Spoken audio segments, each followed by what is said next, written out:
So you leave. You go and start your own new life. Are you following everything with the story, with the plans of wanting to retaliate against Uday? And if yes, how did you? Okay, here, first of all, if I go back nearly 30 years back, one, I don't write any book. Two, I be disappeared. Three, I don't be in the media.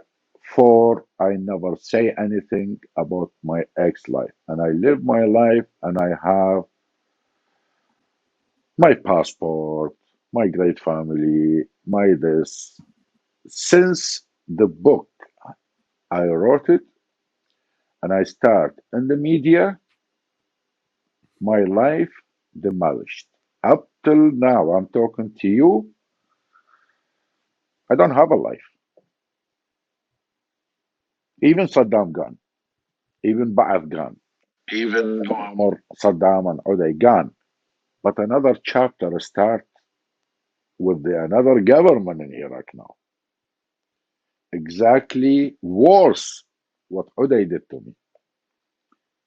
Since Saddam fell, I have four death penalty issued by this new regime in Iraq. Why I though? was What dream. what intel do you have? What intel do you have that scares them, that concerns them? I have a mouth, and I know them. And those people, we was in the same team of Iraqi opposition. I know up and down of those guys.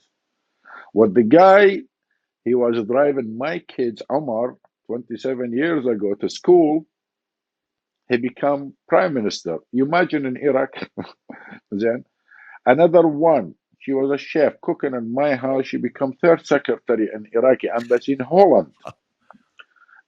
Everyone out of my house, he become leader now. A people, you know, Ibrahim al-Ja'fari, this guy, what he become second prime minister in Iraq. He's registered in London. He's a psychopath. He went to the social welfare, excuse me, PM himself because they cut his £100 of rent. And now £6 billion he owned in Britain. £6 million. And this is a small fish. And when I talk, maybe you visit my channel on YouTube, you know, this is sixth channel, verified channel. They shut it down for me. 1.2 million follower in YouTube, verified channel page. One tick gone. 1.5 million in Facebook. Switch off. They buying people. They buy in people because they don't want to hear they dirt what I know about them. And I do life. Always I do life now with my follower. Even my enemy, they start following me and telling me you're telling the truth. Truth is hurt. Truth is hurt. Those guys what running Iraq make me personally, and this is first time I will say that, make me feel so sorry I was opposition to Saddam Hussein. Compare Saddam to those guys, he's a prophet coming from Allah or God or call him what you call him. Compared to these guys. Saddam, he didn't kill in 35 years what those people killed in the past 17 years. Saddam, he was running the country up and down, and you have every month food. You go to your local shop, you get it for free. He was running Iraq 10 billion pound, okay, a year. Now, 130 billion dollar, I say, a year. Half of the nation living from rubbish. They don't have food. 17 years of democracy, no electricity, no water, no education, no medical health, no system, no nothing, absolutely nothing. We have Mosul gone, destroyed as a flat land now, but the Mosul of history. Every Sunni area has been destroyed. I'm not against anybody, not a religion, no anything. Nothing. I never talk religion because for me, religion is destroying of mind, no matter which way. I never talk religion or believe in this or that. I believe what hear, I believe what I see, I believe what I read, and after that I make my mind. You don't come to me and tell me 1400 years ago something happened. Where is your proof? Story, we can't tell a story.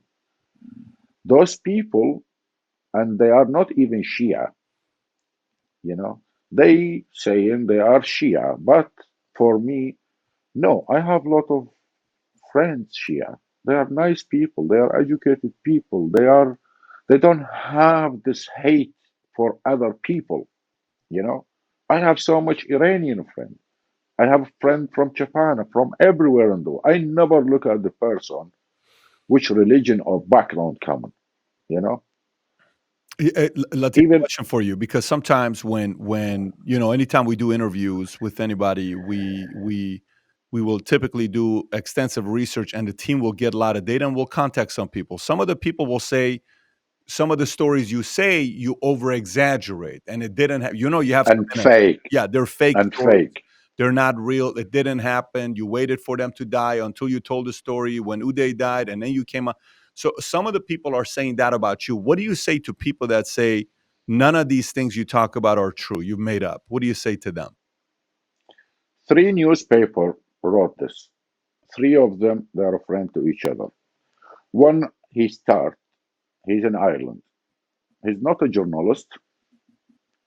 Two, nothing to do with journalism.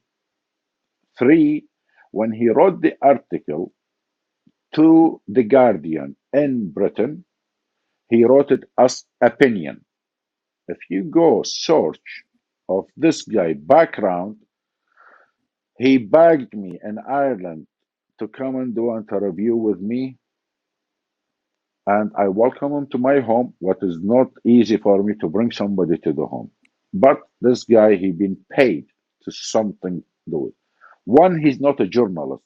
He write a small line in local paper about a new pubs is open in area, a new restaurant open, and I wrote a full article on my website about him. But at the time, give me one in whole world, from Trump to smallest person in the world, not being humiliated by media, if he's known, uh, or he have enemy, or have jealousy kill sometime.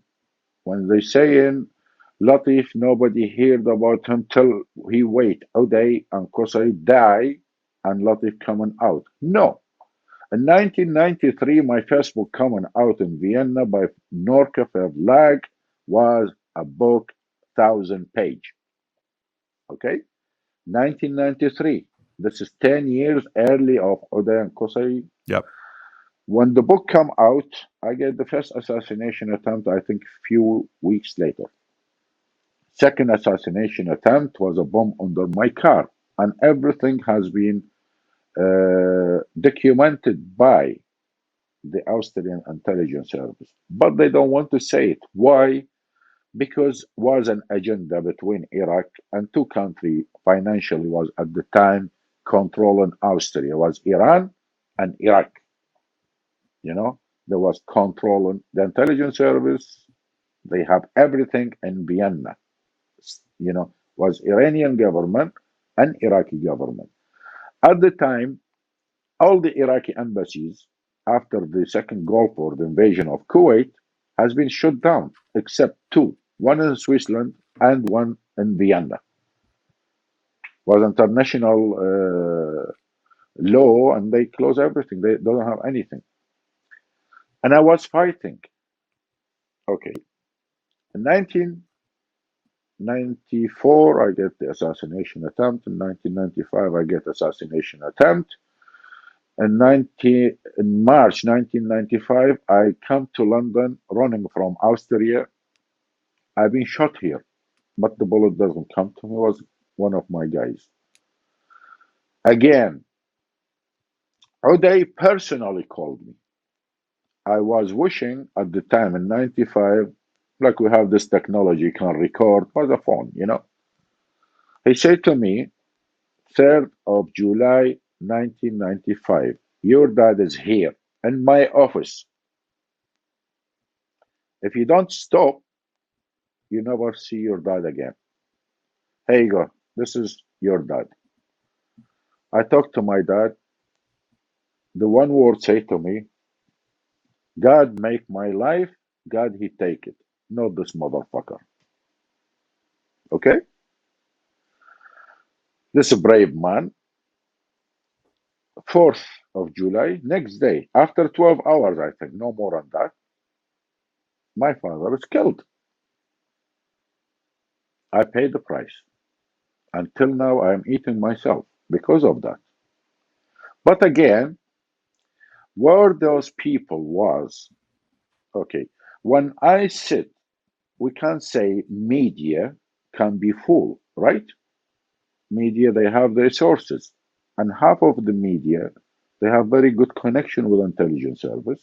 It is not intelligence service, police, secret service, I don't know what. Correct? How can Latif Yahya fool the world from 92 up till 2003? Right? Two, how can Latif Yahya sit and make up this story? If you read the book, I wrote it in 1992, correct? If I wasn't inside this, how I know every nails were in the palace? I described the palace exactly how I lived in it, correct? Who can go in this world to Saddam Palace and live there, correct? You can't drive even outside the palace in Baghdad. How can I be inside and describe all these, what inside the palace and the secret and everything and all that? Intelligence service here in the West, they say to me, oh, now we found because an article or two somebody wrote about you. Second journalist, Ed Caesar. Ed Caesar contact the producing company when we was filming in Malta. Who is Ed Caesar? He's a friend with this guy in Ireland. Okay? He told him, if you read the article, ex-wife, I don't know what. Okay, give me one X. If she was good, she don't be X, correct? If she is an X, she got to talk good about Latif Yahya? No, correct? Hmm. She got to fabricate a story and say a story and like that. But again, I answer, even she's my ex, because I don't like the drugs, because I don't like somebody stealing from my bank account, because I don't like somebody sit having sex in my house, in my bed, when I'm traveling for business. And when I catch them, okay, this is what happened. This is the Irish police.